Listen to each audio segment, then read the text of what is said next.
So, today I want to talk about creative strategy and why it matters. And it actually matters more than you might think. Beyond just how people engage with the ad, there's some things that happen in the back end of the ad account that give extra importance to the creative assets that you have present.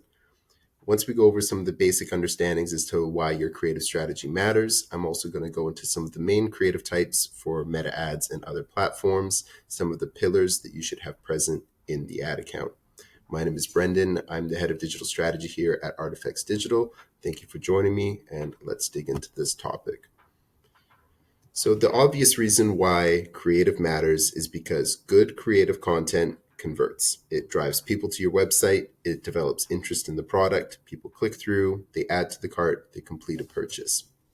But good creative also develops interest. It might not create the purchase at that exact point in time, but they start engaging with the brand. Maybe they start to follow you on Instagram. And over time, that seed that was planted, it gets developed until ultimately it becomes a conversion at some point down the line. But this last point is something that I think many brands have a bit of a blind spot towards, which is that diverse creative wins auctions in the ad account.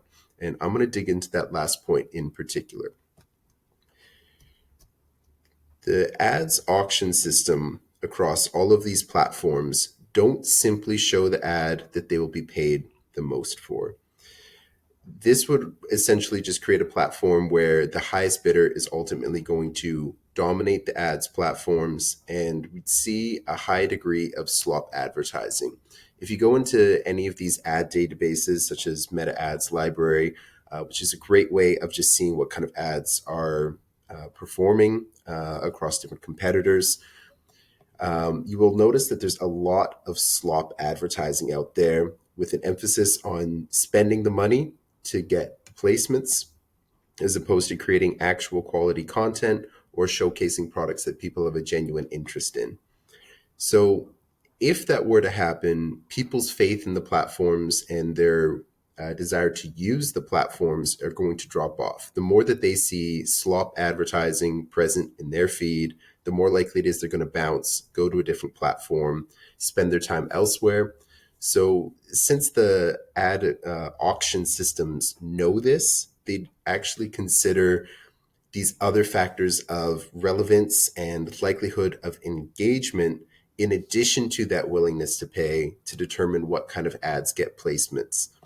So, some of the factors that determine this is, of course, your brand's reputation, its current standing, but there's also the aspect of the media type and the media angle. And the example that I have here is that if somebody is most likely to engage with Reels, obviously Instagram is going to try and feed it some sort of video content as opposed to feeding them static images that they're unlikely to engage with. What this means is that if you want to reach the totality of your audience, you must have both the media type and the media angle that they're most likely to engage with. This means having media across all of the different pillar media types, as well as having a diversity of the specific angles that you're taking in that media. And I'm going to go through that later on. But first, I just want to talk about the three pillars of the media types, which are videos, static images, and then carousels, which are essentially different tiles that you can click through. They're compiling different images and videos to have a little bit of a more robust option for storytelling or showcasing different products, different creatives at the same time.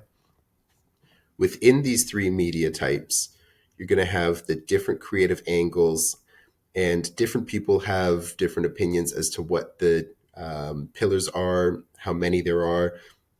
From my perspective, I think these are the 7 most essential creative angles that any brand should try to have present in their ad account.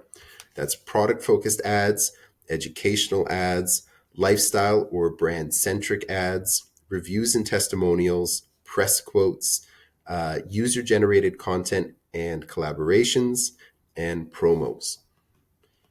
Let's start digging into these one by one, starting with product-focused. This is where you're going to see catalog ads like the one on the right here, where it's just crisp product photography, some copywriting that enhances the media that's being shown, and essentially you're developing that interest in the product itself. Nike does the same here, just very basic product photography with a simple text overlay, something that lets the product do the talking. This is something that we're going to see a fair amount of conversions on, but doesn't really take the lead in developing that interest. It's when someone already has an interest in that product itself that they're going to click through and purchase. So we see some really good purchase stats and metrics when it comes to these, but maybe not as much on the top of the funnel, developing the interest in the brand and the products themselves. To enhance that, there is educational content, which is going to include video walkthroughs, founder videos, where it's just the founder of the business talking about the product, the rationale, the design ethos, those types of angles, USP images or unique selling propositions, like you see in the Aura Ring down here, just the different callouts about what makes the product unique. And then the comparison ads, the us versus them, where you're positioning your product against some baseline in the marketplace that people are familiar with, what sets you apart, what makes it better than the baseline that people are familiar with.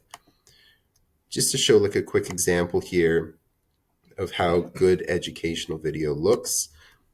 This is just a video from a brand called Pella Phone Cases, where it's just showing how it's made. It's focusing on the sustainability of the materials that are being used and what the end product looks like, giving people a little bit of familiarity with what separates them from their competitors in the market by showing their manufacturing process.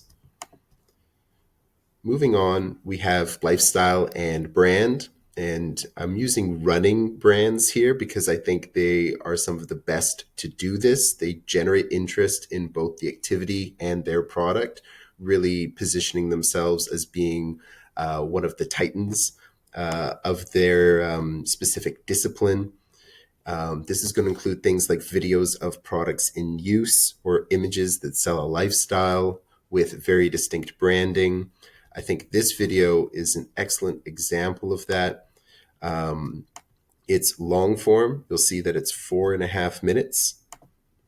And while it is horizontal, just really simple, showing the city in motion, showing someone running through the city, some of the things that they might encounter along the run, some of the scenery. It really gets you interested in both the activity and the brand as being a creative voice within it. Now, reviews and testimonials are yet another one of those pillar types of content where its focus is on 5-star reviews and user quotes. This is what's called social proof, where somebody sees that other people have engaged with the brand and have had a good experience. So then people see themselves also having that same experience, wanting the same things. And this is a really good really easy, I should say, type of creative to start iterating on, because you'll likely already have a review database or comments on posts, things like that. Anything that has sort of a nugget or a tidbit that gives you a unique angle as said by somebody else, you just put it on a image, make it look nice and flashy so it catches their attention. And people are going to understand what makes the brand special and unique and gives people positive experiences with it. Press quotes are a similar version of social proof, where you're going to have some sort of publication like Business Insider, GQ, or the New York Times talking about the product. But this also may include something like list inclusions, those things where it's like top 20 gifts for the holidays 2025. Any sort of inclusions in that, you can have that as seen on, that type of messaging. As I said, similar version of social proof where it's coming from a publication that is reputable. You can leverage their branding within the ad, which I think is extremely effective. And it just makes the brand seem more reputable, more reliable, and well-reviewed in some of these cases here. Now, UGC, this is probably one of the biggest biggest creative angles that's out there at the moment. I've seen brands from the smallest of the small to the biggest of the big leveraging UGC. In particular, I think skincare companies are some of the best to do this right now. I'm going to bring up an example here where it's just somebody talking about this new brush, how they use it, why it's special. They're doing their routine. And so the person who is watching this ad, they understand how a regular normal person is using the product, why they like it so much, and why it should be a part of their routine. Going back to Pella Cases, who I think have an amazing array of UGC content, it's somebody who's just saying, this is my phone case, came in the mail, look at it, it's great, I wanted to show you guys. And what makes these so effective is that people don't typically register these as ads as they're going through it. It's what we would call like a dark ad, where it doesn't come across as an ad initially, but then throughout the content, like it's really subtly positioning that product as being unique or special in some way. So these work really, really well. They're really effective. I also mentioned collaborations and partnerships. There are ways of getting these types of content running from both your brand account and their account on the social media platform, which makes it seem even more authentic, and may allow you to tap into their audience, get the product in front of them more effectively. Then the last is the most obvious of all of them, which is promotions, the percentage off, the dollar off, the bundles, buy more, save more, get a free gift if you spend a certain amount.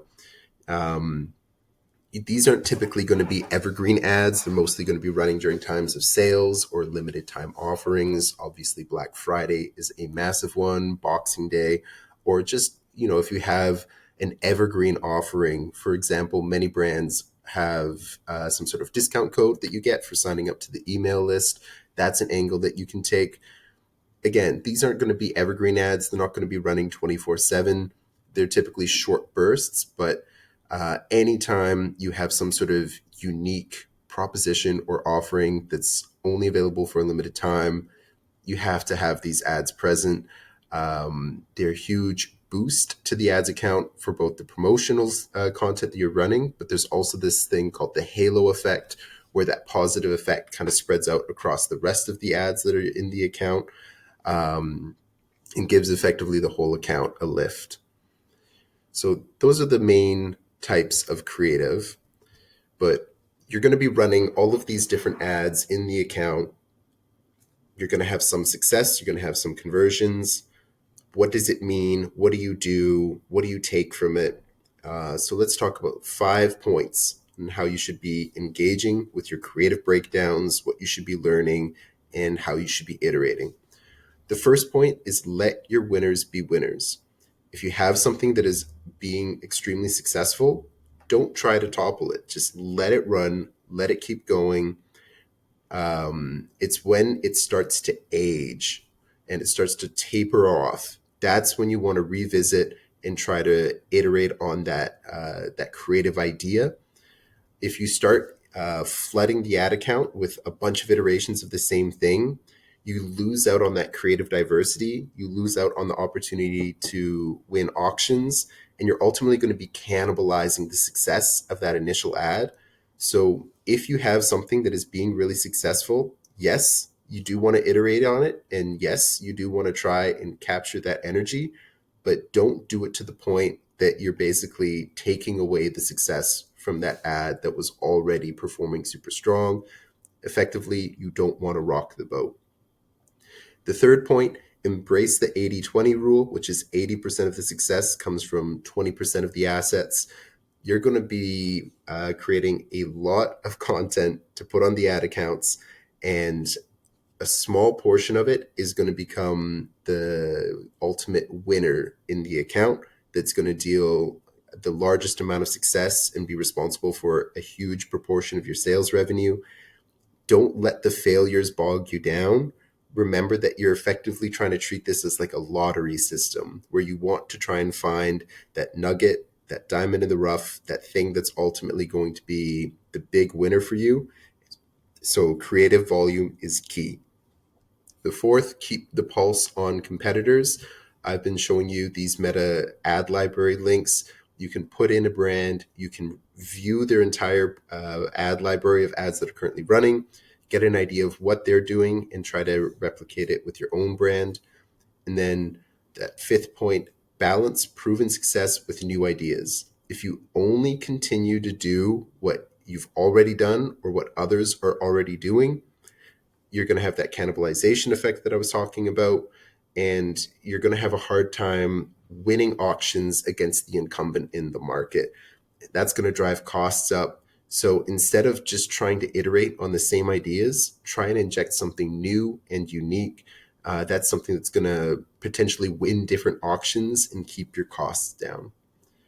Now, at Artifex, we track creative performance by ad and by ad type. We create our own manual reports as well as we leverage some other reporting tools in our tech stack. And how we do it is in the ads naming convention, where, as you can see in this example here, we're listing the media type, the angle that we're taking, a product that's being focused, that's the focus of the ad, as well as some differentiating factors so we can identify it at a glance. We track the spend, the purchases, the revenue, as well as the cost per acquisition, the ROAS, and the average order value to get it a quick pulse check at a glance. What's successful, what isn't successful. We generate these reports on a regular basis, be it weekly or monthly, and we check to see how those things change over time. So if we were to see that the static lifestyle t-shirt ad was performing really well, but is starting to taper off, then maybe it's time to do another iteration of that, re-inject some new creative, and see if that can take place of the ad that was once performing well. By ad type, we're essentially just filtering based off of these different tags, looking at the total spend, total purchases, and from this we can see where the bulk of the money is going to, what creative types might need some more ads to try and like take back some of that spend. Really looking for those windows of opportunity where something may be over or underrepresented, and then determining that creative direction based off of that. We take into consideration all of this data, all of these stats, and employ that in our creative briefs to give direction on what type of ads need to be the focus for the next month, as well as trying to incorporate in your marketing calendar different moments that are coming up that we can leverage, that we can capture the momentum of, and how that should be represented across the different ad types. Over time, you're going to iterate, you're going to create new ideas, you're going to test. Some will work, some won't, but it is through this lens that you get the clearest breakdown and understanding of how your brand is performing on the market and what is driving that performance, such that you can continue to develop new ideas or revisit old ideas to drive that success, keep it going, and keep your efficiency metrics looking stellar. That's what we do for our clients every day. And if you have any questions, please reach out. We're happy to help and give you some direction on what to consider when it comes to your ads, the creative direction, and where to take it from there.